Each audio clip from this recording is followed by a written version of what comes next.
Welcome to Devotionary, where we make the Bible accessible and applicable.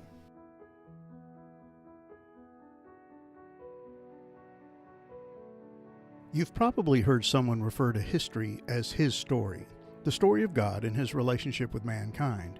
And the Bible is a record of that story, beginning with God's creation of the first man and woman, and spanning across the generations to his call of Abram and his choosing of the people of Israel as his chosen possession. And if you fast forward to the end of the book, you come to the literal end of the story, where God sends his Son to bring judgment to the nations and restoration to his chosen people. And in Isaiah chapter 50, verses 4 through 11, God reveals to the people of Judah that he has plans to send his servant, the Messiah, to shine as a light in the darkness brought on by their own sin and rebellion. But there's a sense in which the Jews were going to have to embrace the light that God was sending, refusing to live by the dim glow of their own self-righteousness. The arrival of the servant was centuries away, but they were expected to take God at his word and trust his promises. God had already told them, the people who walk in darkness will see a great light, but they were going to have to believe that it was true.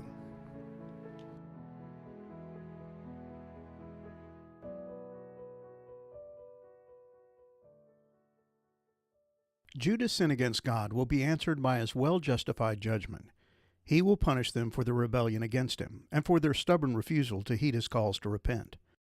One day they will find themselves in captivity and blame God for their circumstances, accusing him of abandonment. But God makes it clear that their captivity in Babylon will be because they left him, not the other way around. In verse 1 he tells them, "You were sold because of your sins." He could have saved them from their fate, but when he called, there was no one to answer. Isaiah 50, verse 2. They had ignored his warnings and refused his pleas that they repent. Yet God assures them that he has the power to deliver. He is the Creator God who spoke the universe into existence. There's nothing too difficult for him. And as if in response to God's declaration of omnipotence and saving strength, verse 4 opens up with the voice of the servant of God, the Messiah. 4 times in 8 verses, the servant refers to God as the sovereign Lord.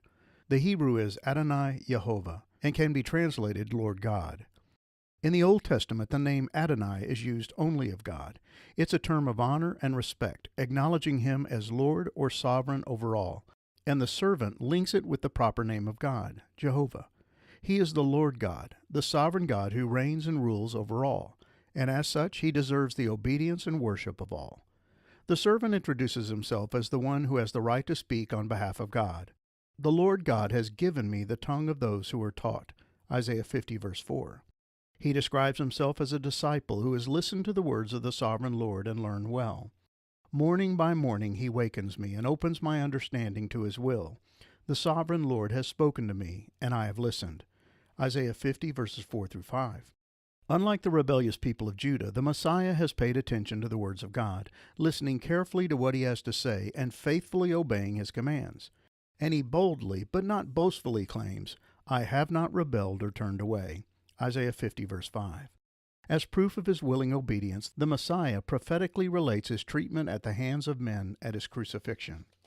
"I offered my back to those who beat me, and my cheeks to those who pulled out my beard. I did not hide my face from mockery and spitting." Isaiah 50, verse 6. The gospel accounts of Jesus' trials revealed the truth behind these words. Then they began to spit in Jesus' face and beat him with their fists, and some slapped him. Matthew 26, verse 67. Then some of them began to spit at him, and they blindfolded him and beat him with their fists. "Prophesy to us," they jeered. And the guards slapped him as they took him away. Mark 14, verse 65. The guards in charge of Jesus began mocking and beating him. Luke 22, verse 63. But in spite of these harsh treatments at the hands of men, the Messiah will remain resolute in his determination to do the will of the sovereign Lord. "Because the sovereign Lord helps me, I will not be disgraced. Therefore I have set my face like a stone, determined to do his will, and I know that I will not be put to shame." Isaiah 50, verse 7. Don't miss what is going on here. The Messiah is describing his harsh and unjustified treatment at the hands of sinful men. But he doesn't blame God or accuse him of abandonment.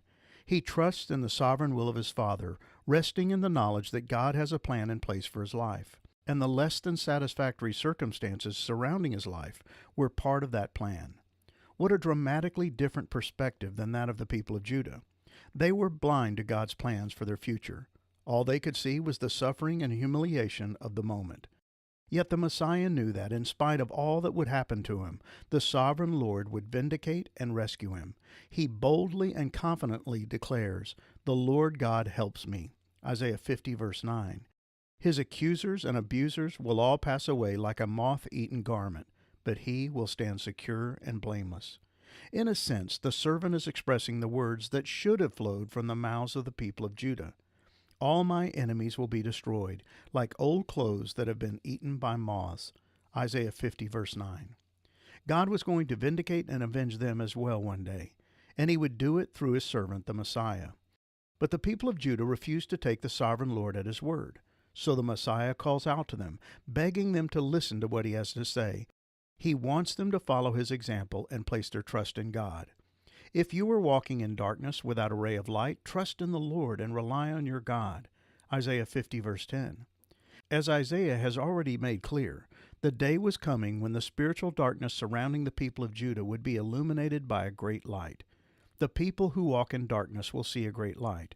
For those who live in a land of deep darkness, a light will shine. Isaiah 9, verse 2. And in his gospel, Matthew makes it clear that Jesus was the fulfillment of this prophecy when he quoted from it at the moment Jesus entered into the regions of Zebulun and Naphtali in Galilee, so that what was spoken by the prophet Isaiah might be fulfilled. The land of Zebulun and the land of Naphtali, the way of the sea beyond the Jordan, Galilee of the Gentiles, the people dwelling in darkness have seen a great light, and for those dwelling in the region and shadow of death, on them a light has dawned. Matthew 4, verses 14 through 16. Jesus, the servant of God, would claim to be that light, the light of the world. And the Apostle John described Jesus as not only the light, but the source of life. In him was life, and the life was the light of men. The light shines in the darkness, and the darkness has not overcome it. John 1, verses 4 through 5. And John would go on to declare that the light would shine in the darkness, but the people would reject the light, preferring instead to remain in spiritual darkness. The light has come into the world, and the people love the darkness rather than the light, because their works were evil. For everyone who does wicked things hates the light, and does not come to the light, lest his works should be exposed. But whoever does what is true comes to the light, so that it may be clearly seen that his works have been carried out in God. John 3, verses 19 through 21. The light came into the world, and he did so that he might expose the deadly nature of man's sin and offer himself as the true source of life. But for the most part, the world would reject his offer. Instead, they would rely on their own dim lights, attempting to remove the darkness that surrounded them through self-effort and acts of self-righteousness. And the Messiah warns them of the futility of it all. But watch out, you who live in your own light, and warm yourselves by your own fires. This is the reward you will receive from me. You will soon fall down in great torment. Isaiah 50, verse 11. Their lights would prove insufficient. Their acts of righteousness would fail to meet God's exacting standards. Failure to accept God's light would leave them in perpetual, everlasting darkness. But for all those who see God's light and embrace it, the future would be markedly different, just as Jesus, the servant, had promised. I am the light of the world. Whoever follows me will not walk in darkness, but will have the light of life. John 8, verse 12.